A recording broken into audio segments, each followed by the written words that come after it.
Okay, so this is my second news assignment, and what I'm going to be focusing on today is the article titled French Doctor Apologizes for Comments on Testing a COVID 19 Vaccine in Africa, Prompting Outrage on Social Media.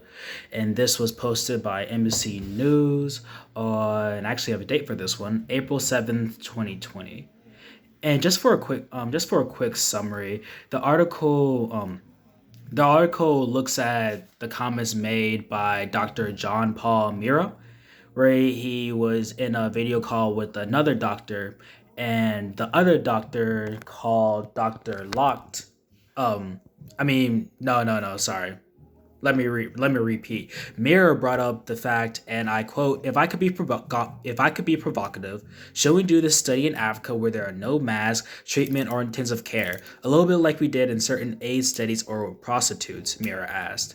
"We tried things on prostitutes because they're highly exposed and do not protect themselves." And the other doctor did indeed agree. So this caused a bunch of media outrage because they felt that it was a little bit racist and a little and problematic to assume that we're just going to start testing the COVID-19 vaccine in African nations. And of course, Mira did apologize. So flipping back on the note card, the reason that this applies to our class is because it specifically applies to the colonialism section that we have been doing recently, and this argument that are we in this post colonial world, or is it just neocolonialism? Are these systems still repeating themselves? And I think I would have to agree with the latter. We just constantly redesign ways to impose colonialism on other countries.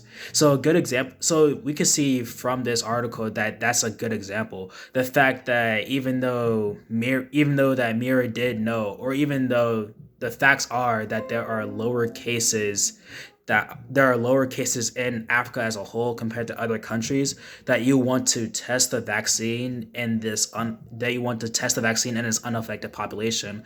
The fact that you did indeed assume that they were unaffected, or that they're willing to be your guinea pigs, is just further shows how the way that the system is set up in the way that colonial powers or Western nations can reap the benefits, but on the backs of African nations, and just on the backs of Black people as a whole. You can even see this. You can even see this other example with, even domestically in America, with the Tuskegee experiment, where they wanted to test the effects of syphilis, so they started infecting Black men. Where once they started affecting Black men, and you can furthermore see how other Western powers, or specifically America, kind of use Black people as guinea pigs, or Black people to like further benefit Americans as a whole. For example, in Haiti, before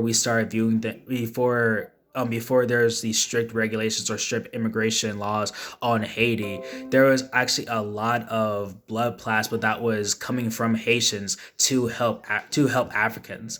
And we can just go on every day and every day, but you can see that we still kind of live in this neocolonialist power, because these kind of same systems of I the Western powers benefit, while like the lower countries still kind of reap these drawbacks. It kind of still shown by the way that these individuals talk about, most specifically the way they talk about testing a very unknowable COVID-19, or very unknowable possible COVID-19 vaccine in a population that's not even affected. So yes, you can just first see how this is not based on anything really empirical. It was just based on the simple fact that Western powers want to benefit, while African nations did not.